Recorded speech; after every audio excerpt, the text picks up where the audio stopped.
Arrancamos el espacio Las Guarmis del Barrio. Nos interesa saber lo que ocurre en tu comunidad y narrar esas historias.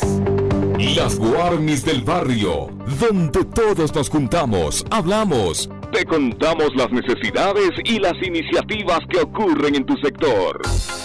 Sofía Montoya y Denise Herrera son las Guarmis del Barrio.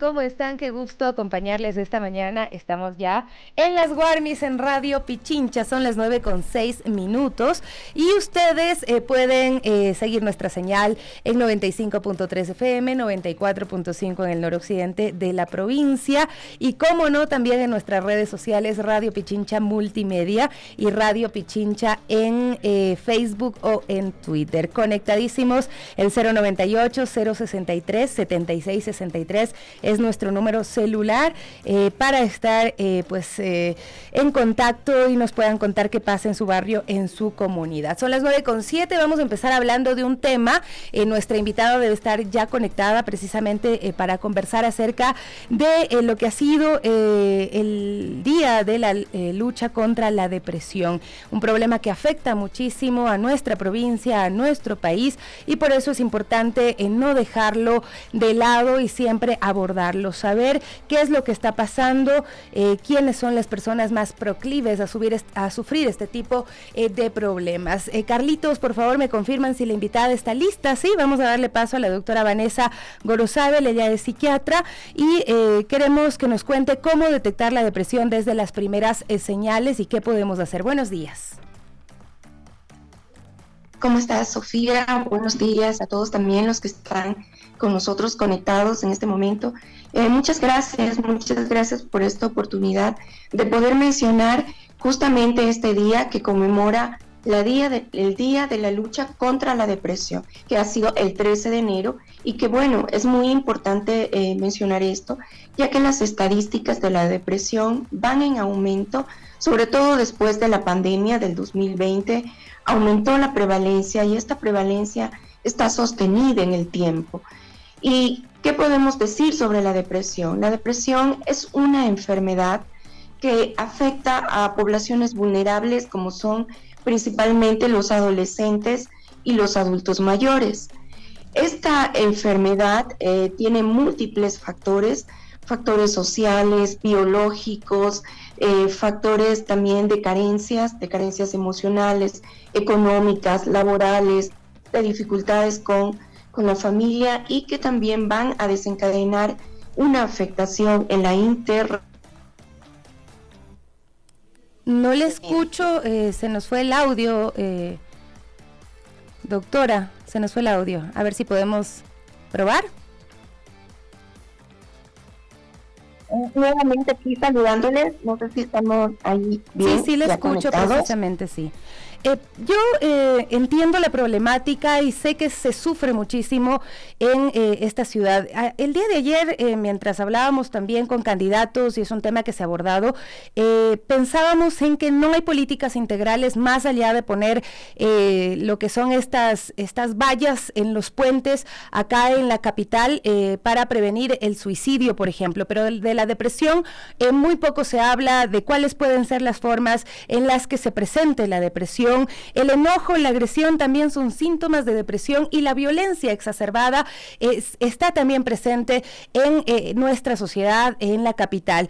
En este sentido, ¿cuáles podrían ser políticas que se puedan recomendar que se tomen desde la administración municipal? Sí, justamente es importante considerar de que al saber que la depresión se ha incrementado en un 25% después de la pandemia, tendríamos que pensar en políticas públicas de salud, ¿no? Ya lo dice la Organización Mundial de la Salud, hay que profundizar en el valor y el compromiso de las personas que están en relación a la salud mental. Es decir, la salud mental ha sido afectada desde la pandemia mucho más que antes. Si antes teníamos un 5% de depresión en relación a la población general, entonces, y ahora estamos viendo de que hay un incremento de un 25%, es importante dar como más recursos para no solamente profundizar en este tema, sino que reorganizar los entornos que influyen en la salud mental. Es decir, también tenemos que reforzar los sistemas en los que se atienden en salud mental. Y aquí hay un déficit muy importante. Apenas en nuestra población de Latinoamérica, en la región, por supuesto, nosotros también pertenecemos a la región de Latinoamérica, el porcentaje que se dedica a la salud mental es apenas de menos del 1%. Entonces, esto de aquí nos invita a pensar de que debemos utilizar más recursos, que haya un mejor acceso a la salud, que haya un mejor diagnóstico también por parte de los profesionales de la salud y que haya más lugares donde se pueda tener este acceso. Lugares sobre todo en la comunidad, que sería donde estaríamos como más cerca de las personas para poder prevenir y tratar la depresión. Y ahí le compete directamente a los gobiernos locales, porque son los que están más en contacto con la comunidad, los que están en los espacios que son frecuentados, además pacificar los espacios públicos, brindar de pronto a los jóvenes también alternativas, porque la mayor cantidad de muertes de jóvenes está con el tema de los siniestros de tránsito y luego está el suicidio, que es algo dolorosísimo, que un niño, que un joven tome esta decisión de quitarse la vida y que no estemos haciendo nada para evitarlo, más allá, como lo decía, de poner vallas en los puentes donde ocurren estos suicidios. Los espacios públicos, ¿en qué podrían aportar para esta prevención de la depresión, del suicidio? Bueno, más que los espacios públicos, yo pensaría de que las personas que están involucradas en la atención en salud mental podrían hacer o reorganizarse y hacer algún tipo de campaña para poder informar a la comunidad sobre la importancia de hacer un acercamiento temprano a la atención, poder identificar a las personas que están sufriendo esta enfermedad. Como bien lo mencionaste, Sofía, los adolescentes pues son los más afectados, ¿no? Y se ha visto que los adolescentes en la pandemia, al menos en el Ecuador, hubieron 97 suicidios en un estudio que realizó Andrés Guarnizo y Natalie Romero, ¿no? Estos profesionales de la salud encontraron que los adolescentes eran los que más se habían afectado y sobre todo una población con actitud de violencia, ¿no? Como era el ahorcamiento principalmente, una población entre los 10 a 19 años.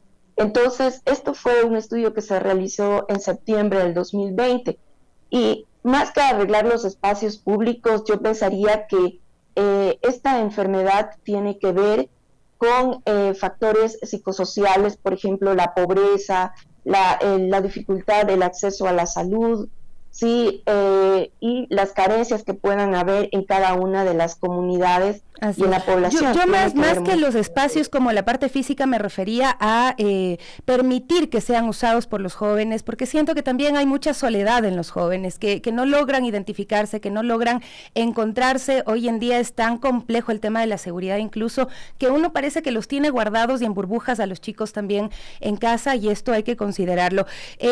Vanessa, para finalizar, explicar, bueno, uno dice las personas que tienen depresión están tristes, pero resulta que también uno de los síntomas de la depresión es el enojo, es la agresión. ¿Cuáles pueden ser las consecuencias? La más grave, la decíamos, es el suicidio, pero ¿qué otro tipo de complicaciones se presentan? Bueno, tenemos que hablar, cuando hablamos de depresión, no estamos hablando solamente de algo temporal o una tristeza que se caracterice por 1 o 2 días, sino que es una enfermedad que incluye otras manifestaciones. Dentro de ellas es el aislamiento, el descuido de su aspecto personal y lo más importante, diría yo, síntomas psicóticos. Los síntomas psicóticos, pensamientos, incluso alteraciones en la sensopercepción, es decir, esta persona que está con la enfermedad escucha voces que le dicen que se agreda, escucha voces que también puede decirle que agreda a otras personas. Y esto se debe a una alteración biológica en los neurotransmisores en el cerebro, ¿no? Un incremento de la dopamina es lo que hace que las personas tengan una actitud agresiva hacia ellos mismos o hacia otras personas. Entonces es multifactorial, es decir, existen muchísimos factores sociales y también biológicos, por supuesto, que hay que atender lo más tempranamente para evitar a estas conductas de agresión. Sabemos, o por lo general tenemos la idea de que la depresión se tenía la idea de que la depresión simplemente era una tristeza, era un decaimiento, una fatiga o una dificultad en experimentar placer en las actividades que se hacía cada día, como se considera el término anedonia. Pero la realidad es que la depresión tiene muchas otras variantes o formas de presentación, principalmente en los adolescentes y en los adultos mayores. Los adolescentes y adultos mayores, principalmente en los adolescentes, no vamos a ver como un decaimiento, sino más bien una irritabilidad, un bajo rendimiento escolar, una tendencia al aislamiento y a la agresión. Lo mismo con los adultos mayores, es lo mismo, el aislamiento, la irritabilidad principalmente, la negación de tener una enfermedad, pero que podemos ver que ellos, al tener una depresión, dejan de alimentarse y esto se relaciona luego, posteriormente. Creo que este sería un punto muy importante, es que la depresión genera enfermedades físicas también, enfermedades del cuerpo y viceversa. El cuerpo se enferma, nuestro cerebro y estructuras del cerebro, donde claramente están identificadas como en donde se ocurren los cambios para que se produzca la depresión como enfermedad, también se enferma. Y así es como deberíamos considerar a la depresión, como una enfermedad que debe ser tratada. Así es, no es que simplemente te dicen ya cambia de actitud y por arte de magia cambian las cosas y los entornos sociales, no es así. También se hablaba dentro del debate de candidatos a la alcaldía del tema de las adicciones, ¿no? Que de alguna forma, me dirá usted si devienen también de procesos de depresión, ¿no? Además, alguien mencionaba el día de hoy en Punto Noticias que las elecciones también pueden ser influidas por cómo se siente la persona, el ser humano, y hoy vemos que el ánimo de la sociedad está muy por los suelos, vemos que existe mucha sensación de desesperanza por el entorno y por lo que está ocurriendo ahora mismo en el país, que no hay acceso a la salud, que usted lo mencionaba, que sentimos que hay familias que están sufriendo el desempleo, la pobreza y hasta el hambre. ¿Esto cuánto puede influir también ahora que tenemos que tomar decisiones colectivas?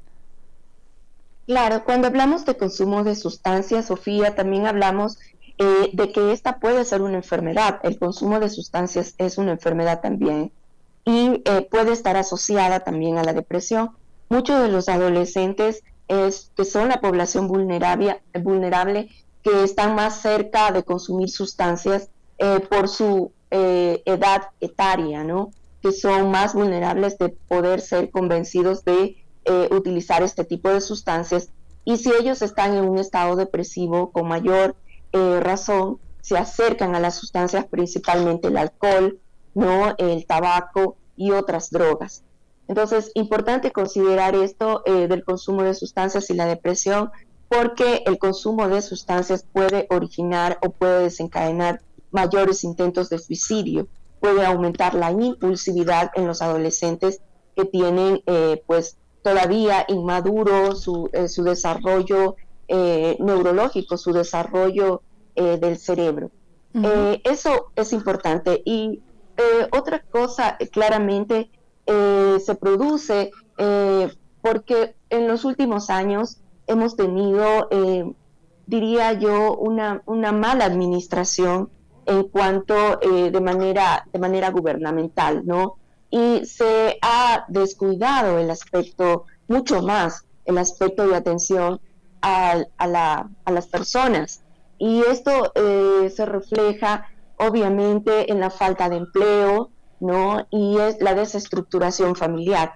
Por supuesto, si es que no, la economía no alcanza, yo cada día en mi consulta personal, en mi consulta privada, veo cómo las personas han perdido su trabajo. A fin de año ha sido como una especie de política, más bien, de despedir a las personas para fin de año o para cuando es una fiesta donde de alguna manera digamos... se siente como más, ¿no? Es como más el impacto cuando vienen estas épocas y que llegues a tu casa con la noticia de que te han despedido. Doctora, muchísimas gracias por acompañarnos el día de hoy. La doctora Vanessa Gorozábal, ella es psiquiatra, abordábamos este tema pensando en que este es el mes de la prevención del suicidio, de la depresión, sobre todo, que debemos abordarlo como un tema de salud pública y también pensando en que ya vienen las elecciones y que esperaríamos que los candidatos y candidatas nos hablen sobre esto. Se metan también en lo profundo, en lo social, en estas vulnerabilidades que están poniendo en riesgo sobre todo a los jóvenes, los niños que son muy afectados y muy susceptibles, muy vulnerables frente a estos entornos sociales y a lo que se sucede precisamente a su alrededor. 9:22 minutos, 9:22, vamos a conectarnos con Denise Herrera. Ella el día de hoy se ha trasladado a una rueda de prensa de colectivas feministas que nos hablan de cómo se han incrementado los feminicidios en el Ecuador. El año 2022 ha marcado un récord, tenemos 332 feminicidios, esta es la cifra levantada por la sociedad civil. Son vidas de mujeres que se han perdido a manos de la violencia machista y precisamente haciendo ese cuestionamiento de cuáles son las políticas que se ofrecen desde pues las localidades, desde los candidatos y candidatas para frenar esta realidad. Acá en Pichincha está en marcha el Guarmi Pichincha precisamente. Se ha logrado con política pública reducir el número de feminicidios, pero falta muchísimo más, porque mientras una vida se pierda es muchísimo. Y vemos que en el país tenemos 332 familias que están sufriendo en este momento la pérdida de sus hijas, de sus hermanas, de sus madres, a causa de la violencia machista. Veamos por favor qué nos dice Denny Herrera, si estamos conectada con ella en este momento, para que nos cuente qué dice Aldea y las causas sobre todo de esta violencia.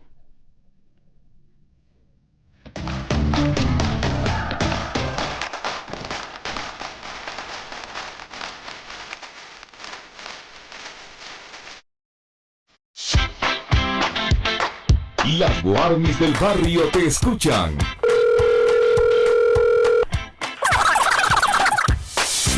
Al 3240-040 o 3240-050.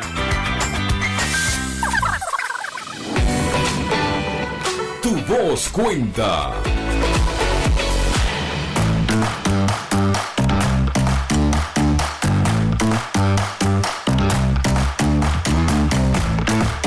Antes de dar darle paso a la Deni, a la Guarmizuquita, nada más una recomendación, amigos, cuando decidan tomar un taxi, pueden elegir la mejor plataforma que ya está funcionando en la capital, es Digitaxi, un taxi friendly, cómodo, seguro, que venga volando y que te lleve a tu destino. Digitaxi es la nueva aplicación del taxi amarillo formal en Quito, puedes descargarla ya en iOS y Android y disfrutar de todos los beneficios. Identifica el color magenta y vive una experiencia friendly, amigable. Por supuesto, hay que considerar que utilizan la tarifa formal del taxismo en Quito, pero que tienen todas las ventajas de una aplicación muy segura y que también te da muchas facilidades. Me dice también Edwin Herrera que está conectado con nosotros. Veamos si es que ya podemos conectarnos. Cuéntenme un poquito que estoy un poco perdida por acá. ¿Quién está conectado? Nadie. Bueno, 9:25, no importa, 9:25 no importa. Les voy contando un poquito. Estamos preocupados por lo que ha ocurrido en Guayabamba. Desde días pasados, el Servicio de Gestión de Riesgos compartió el pronóstico de precipitaciones en el país que podría provocar movimientos en masa o inundaciones en diferentes puntos. No pasó mucho tiempo y vimos la tragedia de Guayabamba. La imagen aérea que se mostraba realmente nos ha preocupado. Hay una importante zona afectada, 20 casas fueron afectadas, es decir, hay personas damnificadas. A esta hora vamos a conectarnos precisamente con Edwin Herrera, es el director de vialidad de la prefectura de Pichincha, y esto porque también han necesitado las distintas instituciones unirse para presentar una atención y ayuda inmediata a esta zona. Ingeniero, ¿cómo está? Muy buenos días, gracias por acompañarnos en esta mañana en las Guarmis. Pues cuéntenos un poquito qué pasó después del desbordamiento de esta quebrada que ha dejado daños en más de 20 casas, y como vemos en las imágenes, se ha necesitado maquinaria pesada para poder resolver este tema. Su micrófono, por favor, ingeniero.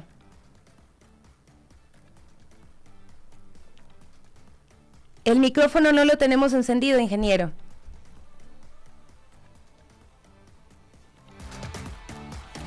Hoy hemos tenido una serie de dificultades con el audio de nuestros invitados, pero bueno, vamos a tratar de hacer esa conexión inmediatamente. Ingeniero, ¿cómo te lo escuchamos? Bien. Sí, buenos días, ¿cómo está? Bien. Sí, cuéntenos un poquito, por favor, de lo que ha sido estos trabajos interinstitucionales y cómo también se ha aportado desde la Prefectura de Pichincha.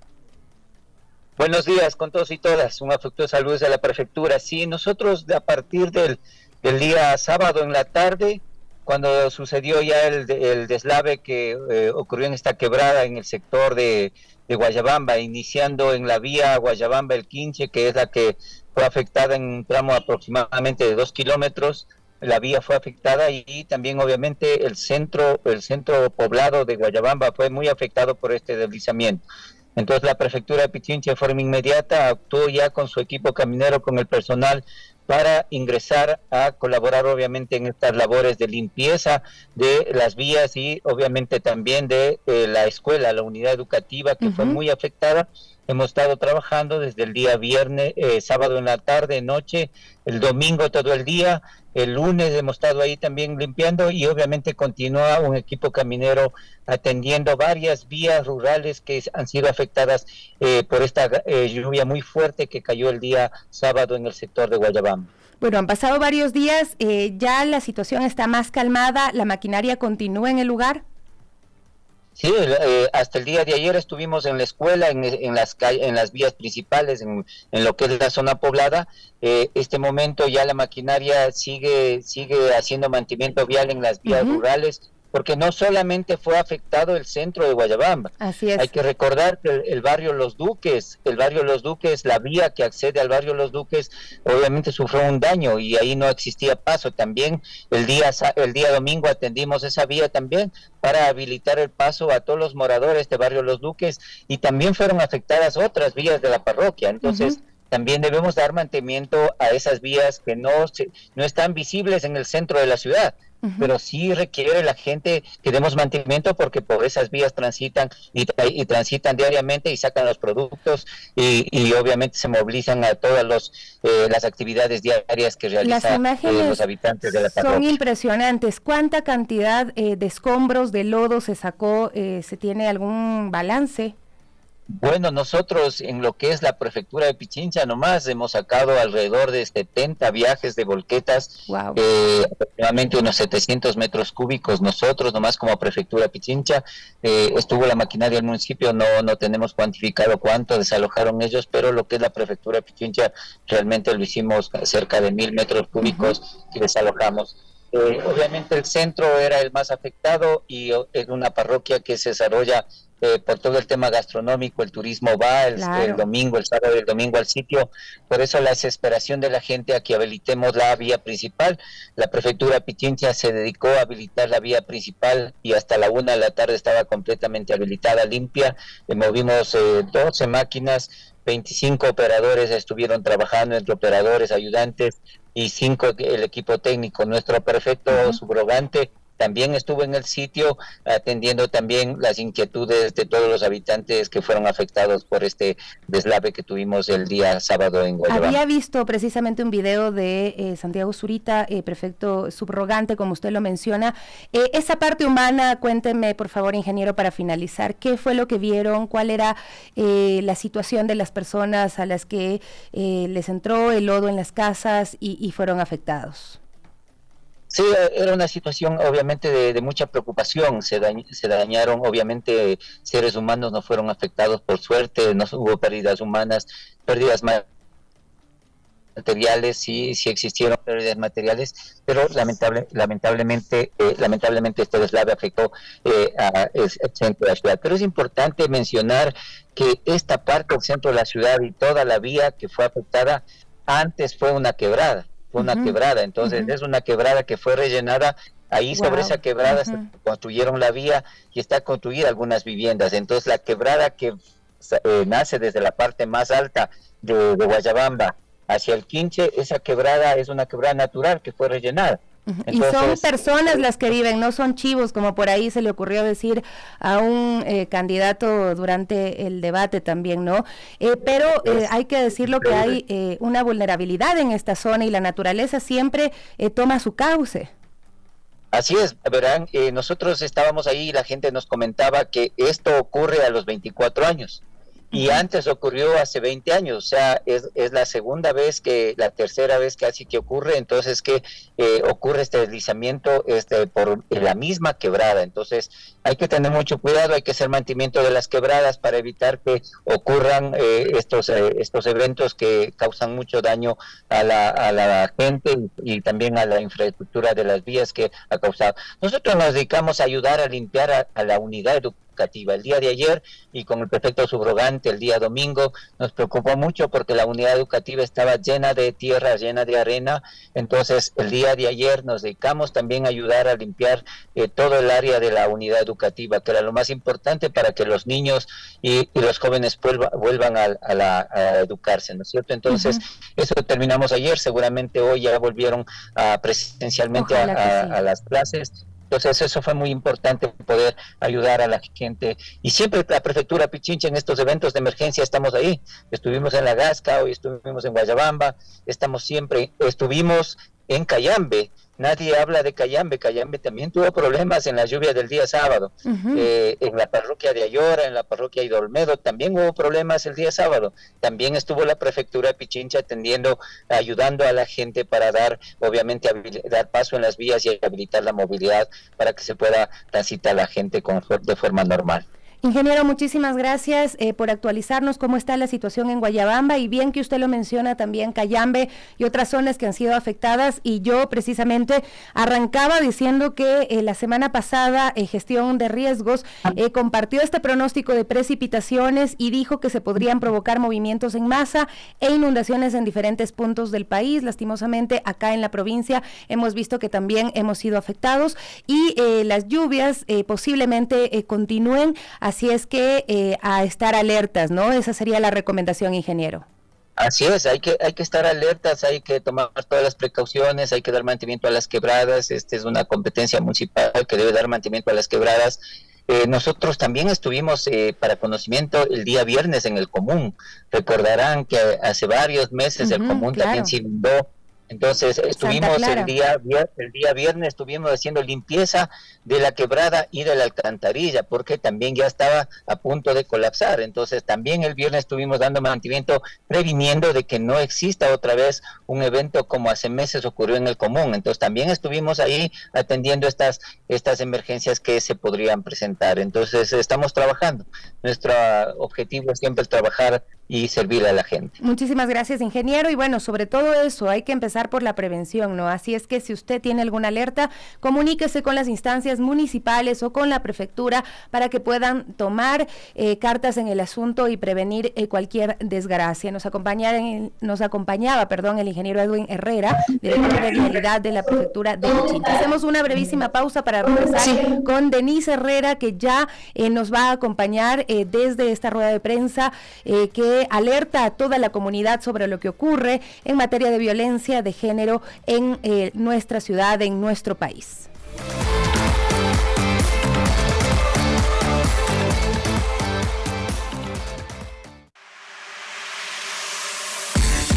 Envía tu denuncia a las Guarmis del Barrio. Fotos, videos o audios al 0980-637-663. Al 0980-637-663. Las Guarmis te escuchan.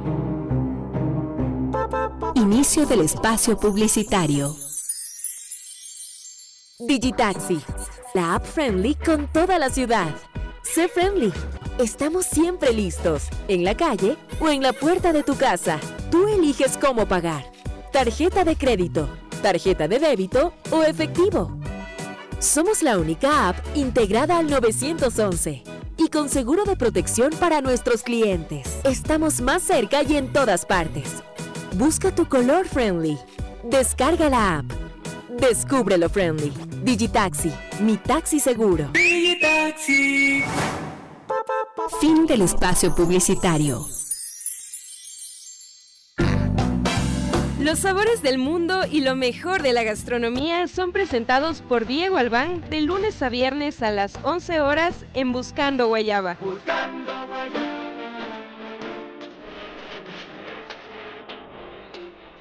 Recetas, secretos de cocina, nutrición, nuevos restaurantes, turismo y cócteles todos los días por Radio Pichincha, por la 95.3 FM y 94.5 al noroccidente de Pichincha.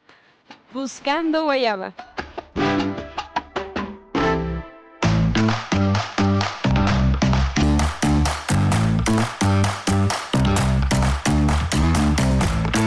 Con 37 minutos, ¿cómo están, amigos, amigas? Ya estamos conectados con Denise Herrera a esta hora. ¿Cómo estás, Guarmizuquita? ¿Qué información tenemos? La verdad es que nos duele mucho cuando tenemos que asistir a estas ruedas de prensa para conocer el número de vidas de mujeres que se han perdido en nuestro país a causa de la violencia machista. Hola Sofía, hola amigos, qué gusto saludarlos. Estamos ahora precisamente en La Voz Mediano y Giacomo Roca. Esto es uno de los puntos de centros culturales del municipio de Quito. Han decidido hacer en este lugar la actualización de los mapas de feminicidios del país. Son 332 vidas de mujeres que se ha llevado, que se ha quitado el machismo, y es algo que duele, Sofía, precisamente por todas las advertencias que ya existen en el país sobre la violencia que recorre todos los territorios. Recientemente la presidenta de Fundación Aldea, Geraldine Guerra, actualizaba estas cifras, hacía una radiografía de cómo avanzan estos asesinatos de mujeres. Incluso también hay madres de víctimas de feminicidio. Son relatos desgarradores que ya lo hemos también tratado, analizado y contenido en las Guarmis. Sin embargo, nunca deja de ser suficiente, ¿no? Tener que, en medio de tanto dolor, de tanta impunidad, tener que además exigir justicia a un Estado que prácticamente hace caso omiso. Tenemos una ley bastante potente para erradicar la violencia de género en el país. Sin embargo, el dinero no es algo que se destine 100% para eliminar la violencia de género en el país. Algo que llama la atención, Sofi, y espero poder tenerle en minutos a Geraldine, es que en este contexto ya violento para las mujeres hay una nueva manera de asesinar a las mujeres en el país, y lo doloroso que es decirlo, que es a causa del sicariato. Hemos escuchado ya algunos casos sobre policías que contratan sicarios para asesinar a las mujeres con las que tienen alguna relación sentimental, y es algo que aterra, que espeluzna, y que además en este mapa que levantan hoy Fundación Aldea también lo amplían. Yo quiero indicarles un poco cómo está el ambiente. Ya se ha acabado la rueda de prensa, hemos podido escuchar un poco de los relatos de madres de víctimas de feminicidio, y ahora también se está atendiendo las preguntas de los medios de comunicación. Escuchemos un poco lo que habla Geraldine Guerra, presidenta de Aldea. De la cual también es representante, por lo tanto estamos ubicados en centros especializados de detención en todo el país, inmediatas desde las provincias cuando ha ocurrido un feminicidio. Solo para que tengan una idea de cómo es la impunidad, ustedes deben recordar, son periodistas, en diciembre hubo un femicidio, no recuerdo el nombre de la víctima, pero fue inflagrante. O sea, el señor le dio 13 puñaladas, ¿no es cierto? No sé si se acuerdan, ¿alguien se acuerda de ese caso? Algo más que yo, sí. ¿Te acuerdas de ese caso? Ya. Ese caso dejó más de 3 hijos de hijas en la orfandad. Fue en inflagrancia. Ya era inmediato, digamos, ¿cómo debería operar el sistema? Ya ocurre un femicidio, no hay duda de que es un femicidio. Hay un femicida preso. ¿Dónde están los bonos para los hijos? No hay. El MIES ni siquiera tiene el registro. El MIES en Orellana. ¿Dónde está el registro de esos niños y niñas? ¿Dónde están? Son menores de 12 años. 4. Acaba de suceder el hecho. Miren todo el impacto mediático que estamos haciendo y no resulta que los operadores de la función pública encargados de la ruta de atención y protección se quedan sentados en los escritorios. Tienen que salir a acercarse a las familias. ¿Acaso una abuela de 76 años, como el caso de Andrea Linda en Pastaza, que vive en el sector rural de la Amazonía y que se tiene que quedar a cargo de sus 3 nietos menores de 12 años, 3 nietos? Ella tiene que saber cómo funciona el sistema de protección integral. Yo les pregunto, tienen que ser los funcionarios y funcionarias quienes cerca. El caso de Jimena Calvache, en Pastaza. Ella tenía 4 hijos, mujer empobrecida del área rural. La policía tardó en llegar 1 hora y por eso Jimena murió.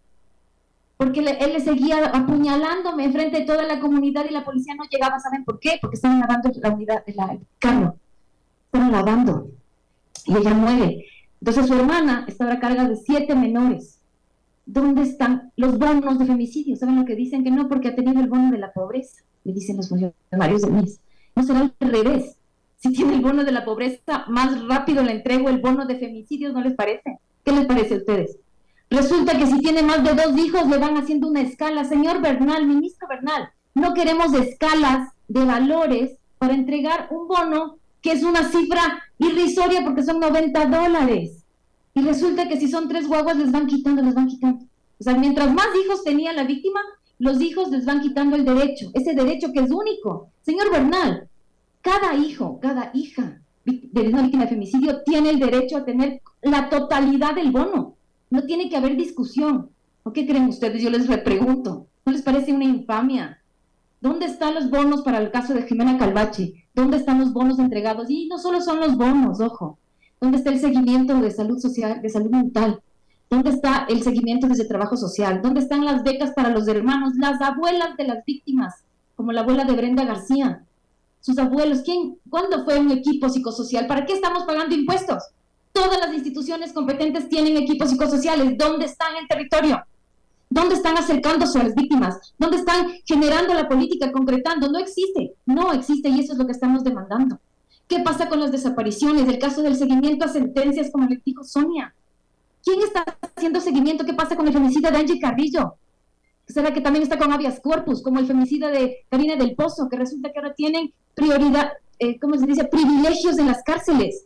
Los femicidas no pueden tener privilegios, son asesinos, no son pobrecitos que se arrepienten, son asesinos delincuentes, que merecen todo el peso de la ley, y sus familias son las víctimas, y sus hijas son las víctimas, y eso es lo que demandamos, y eso es lo que demandamos a ustedes como medios de comunicación, porque necesitamos visibilizar más. Hagamos seguimiento de casos concretos en zonas rurales del país. en los altos páramos de Colta, en la Amazonía Sur, donde no hay ni un servicio de atención. Señora ministra Flores, señor presidente, quita 6 millones. ¿Dónde está los servicios de atención en Zamora, en Morona, en Cañar, que hacen falta en servicios? Les instamos. El caso de Samia Micaela en Imbabura, archivado, porque el fiscal se demora 2 años. 6 años en instrucción fiscal, 6 años. Investigación previa. Nos debería dar, porque recursos sí se gastan en un montón de cosas, pero para entregarle un bono a un niño de $90, sí, ahí tiene que ahorrar. Señor presidente, vaya a ahorrar en otros lados. Las víctimas de femicidio, los hijos y hijas de víctimas no tienen por qué pagar su crisis económica. Encuentre otro sistema, para eso tiene tanta burocracia. Para eso están pensando, para buscar soluciones a los problemas, para que sea más fácil acceder a los derechos, para que se ejecuten los derechos y para que se implementen. Gerard, una precisión, han hablado ahora también de mujeres asesinadas en el contexto de sicariato. ¿Qué significa eso? Claramente no hemos escuchado eso, ¿nos puede explicar un poco? Además, ¿cuántas víctimas son? Ya hay titulares, por ejemplo, de escuchar que policías van a, lamentablemente lo voy a decir con todo el dolor del alma, a sicariar a mujeres. Esto entra dentro de la violencia de género, porque me parece que es un poco difícil cómo asociarlo. No sé qué lectura tengan, lo han mencionado ahora. Es un truco tan infame, ¿no? Y esto es lo que está sucediendo en la región, no solo en Ecuador, y por eso estamos alarmadas. Estamos no solo a nivel nacional, sino a nivel regional. Está la Red Latinoamericana contra la Violencia de Género, que hace el mapa de femicidios latinoamericanos. Por favor, pueden entrar a www.mundosur.org y está el mapa latinoamericano.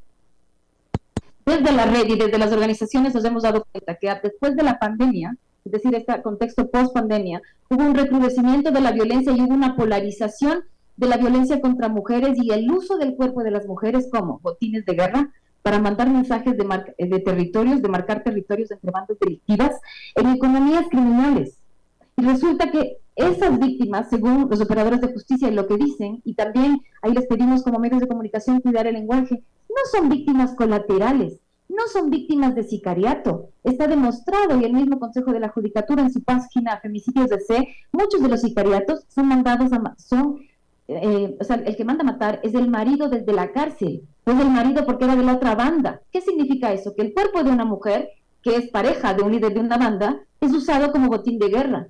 Y eso en Ecuador no pasaba. En Ecuador, nosotros mapeamos... Bueno, ya escuchamos un poco del pronunciamiento de la presidenta de Fundación Aldea, Geraldine Guerra, actualizar primero las condiciones en las que las mujeres están siendo asesinadas en el país. Impunidad, también un llamado puntual al gobierno de Guillermo Lasso, también al nuevo Ministerio de la Mujer, que aún no se entiende cuáles van a ser las acciones. Recordemos que hay una ley también bastante amplia que vela por los derechos de las mujeres, y en este contexto un nuevo delito, la verdad que es muy doloroso llamarlo así, mujeres siendo asesinadas por sicarios por orden de sus parejas. La verdad que esto es nuevo en el país, no es algo que hemos relatado, que si bien ya en Centroamérica tal vez tengan más conocimiento de las organizaciones feministas y colectivas del país, hoy Fundación Aldea también levanta este tipo de feminicidios que sin duda prende nuevamente y aún más con mayor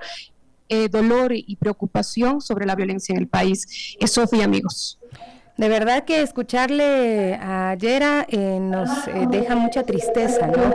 Además, ella mantiene vivos los nombres de cada una de las víctimas, porque han trabajado con ellos, porque han estado cerca de sus familias, de sus hijos, esperando esos bonos, esos benditos bonos que se supone son parte de una ley que fue festejada un 25 de noviembre y que pues las mujeres pensaron que realmente se aplicaría. Ingenuas nosotras que creemos que los gobiernos que están a manos de machistas pues van a invertir en el bienestar de las mujeres.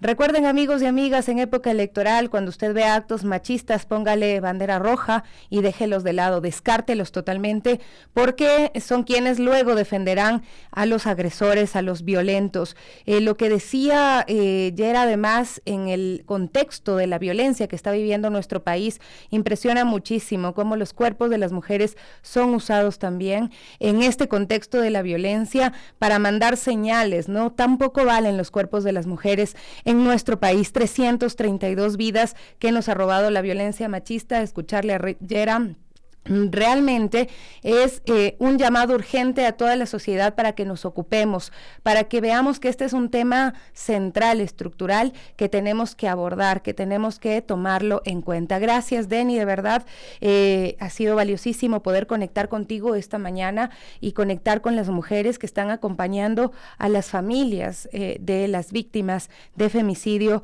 en el Ecuador. Y ellas hablan aún más de feminicidio, porque el Estado tiene responsabilidad en todas estas omisiones.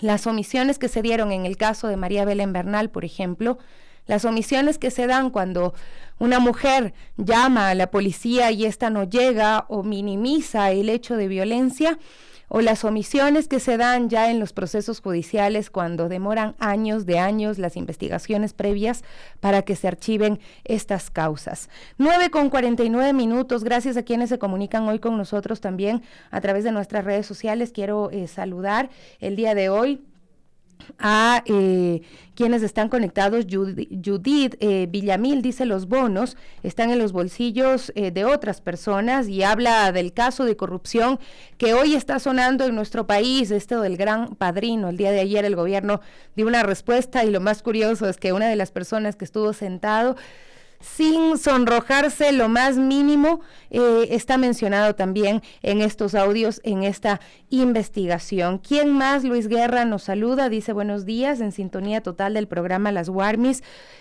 solidaridad con las personas damnificadas de la bella parroquia de Guayabamba. Así es, les enviamos un abrazo también a nuestros amigos, amigas, hermanos, hermanas de Guayabamba, que seguramente están pendientes de la radio y pendientes de su solidaridad. Jenny Díaz también nos dice: espacios públicos son necesarios para los abuelitos, abuelitas, por favor, en la parroquia La Magdalena y Chilibulo es urgente que se habiliten y que se gestionen sobre todo estos espacios públicos para que puedan ser usados de verdad. Antonio nos dice: la depresión aumentó en los ecuatorianos con este gobierno que nos tiene mal con la inseguridad, no hacen nada por darnos seguridad a los ecuatorianos. Daisy Villa también dice: hola Warmis, muy buenos días. Muchísimas gracias por esta conexión que tenemos con ustedes. En Guayabamba también seguramente hay quienes nos están escuchando, les enviamos un abrazo muy fuerte. Hay que estar muy alertas si continúan las lluvias, queridos amigos y amigas. Ya se ha hecho una parte, la limpieza, remoción de escombros en vías y viviendas, la entrega de vituallas a las personas afectadas, el retiro de escombros de la cuenca de la quebrada Bello Horizonte. Entiendo que el día de hoy también se están realizando o se iniciarán el día de hoy labores de hidrolavado y limpieza de las alcantarillas del sector, esto a cargo de la empresa de agua potable, y se va a hacer el levantamiento de información y evaluación de las afectaciones para realizar también la ayuda, la entrega de ayuda de emergencia. Hay 8 familias afectadas, pero fueron más de 20 las casas que presentaron no daños estructurales, por suerte, pero sí el agua se ingresó y seguramente les dañó electrodomésticos, los enseres del hogar, y esto también sin duda es muy lamentable. Gracias por escribirnos. También tenemos otras quejas, unas inquietudes que envían los ciudadanos a través de las redes sociales. Dicen Ernesto Zumba: AMT, señores, ¿hasta cuándo hay que esperar que tomen el control del tránsito en la ciudad? La la compañía Águila Dorada, recorrido Condado-Congreso, llevó 22 minutos esperando, hacen lo que se les viene en gana, y ustedes actuando con el tema del pico y placa, sin embargo, los temas centrales no los controlan. Dicen ellos algunas palabras más fuertes, ¿no? Que a veces hay estos controles con el pico y placa, con otras infracciones que sí deben ser controladas, pero se descuidan los temas de la movilidad masiva. Y ahí está, dice: compañía Águila Dorada, recorrido Condado-Congreso, 22 minutos esperando y no llega nada de nada.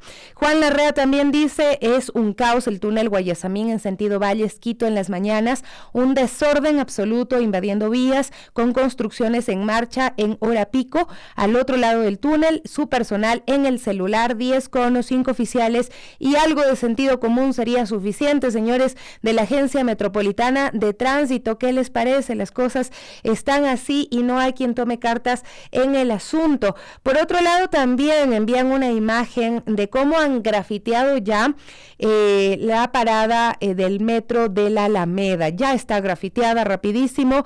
¿Quién está controlando estos espacios? Aún ni siquiera se inaugura el metro. Se supone que destaparon las paradas para cuidarlas, pero no, ya están grafiteadas y ahí pues hay mensajes en contra de algunos candidatos y candidatas, así es que a tener mucho en cuenta esto. Deberían vigilar, para algo hay cámaras, para algo hay personal también, porque no nos sirve de nada que se permita que en las noches se roben las alcantarillas, que en las noches hagan este tipo de grafitis y dañen también el espacio público. Y algo aún más preocupante, le mandaba la imagen a el Estevita Bustamante de la noticia de esta mañana, esta madrugada. Encontraron el cadáver de un hombre en el río Machángara, en Quito, a la altura de la Recoleta.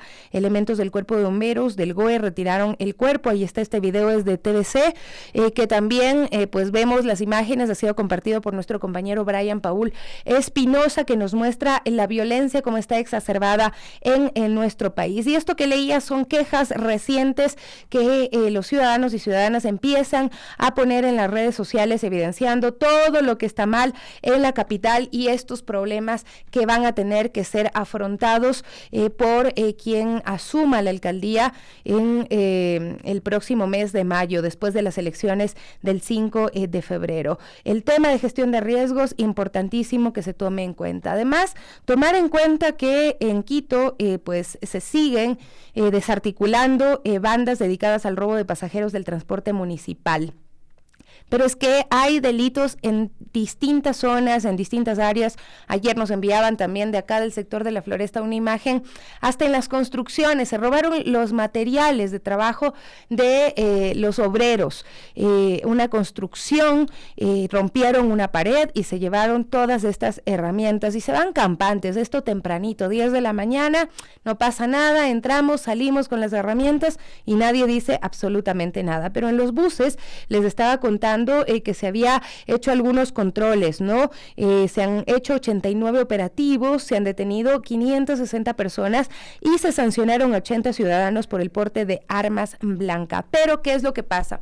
Si los afectados no ponen la denuncia, los asaltantes vuelven a operar en los buses. Por eso es importante tomarse el tiempo. Claro, usted dice, pero es que me tengo que ir corriendo a mi trabajo, nadie me va a entender si le digo a mi jefe, oiga, tengo que ir a poner la denuncia porque no voy a llegar a trabajar porque me acaban de asaltar y tengo que ir a poner la denuncia. No, la persona ahí te dice, no, tiene que venir, tiene que cumplir con su trabajo y luego esto resulta que nuevamente vuelven a las calles, vuelven a robar.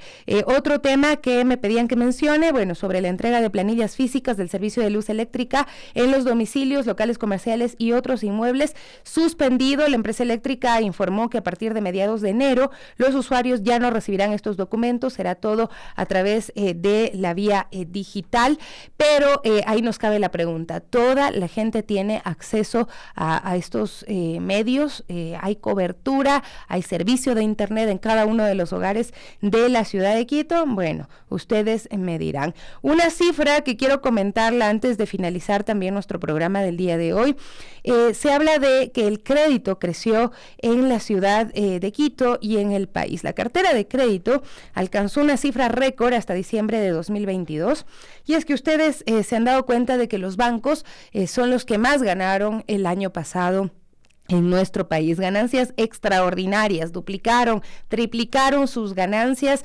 Y todos los bancos, especialmente algunos, de hecho, el banco del que sabemos fue el que logró establecer un récord de ganancias y eso de verdad debería sorprendernos.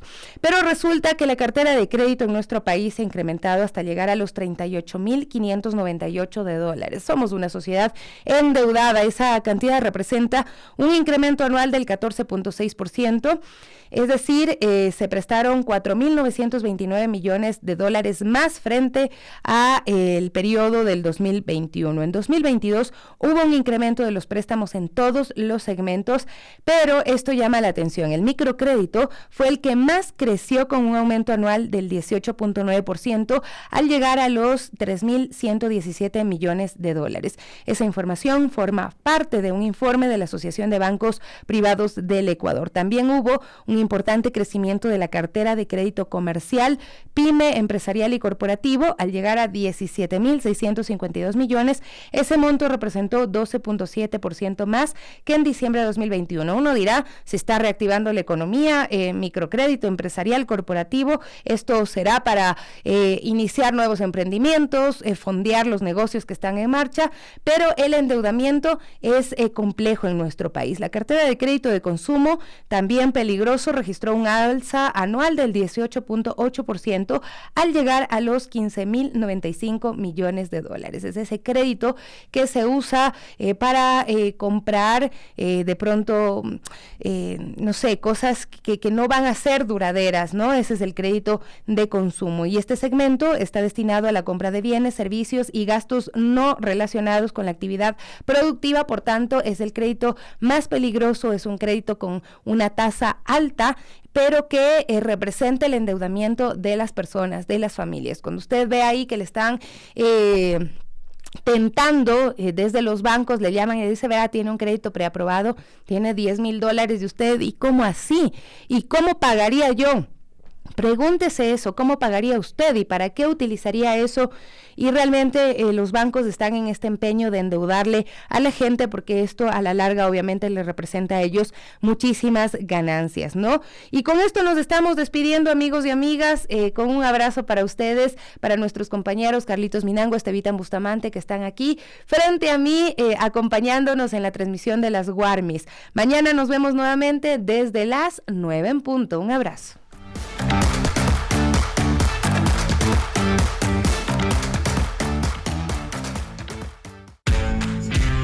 Nos despedimos de las Guarmis del barrio. Nos interesa saber lo que ocurre en tu comunidad.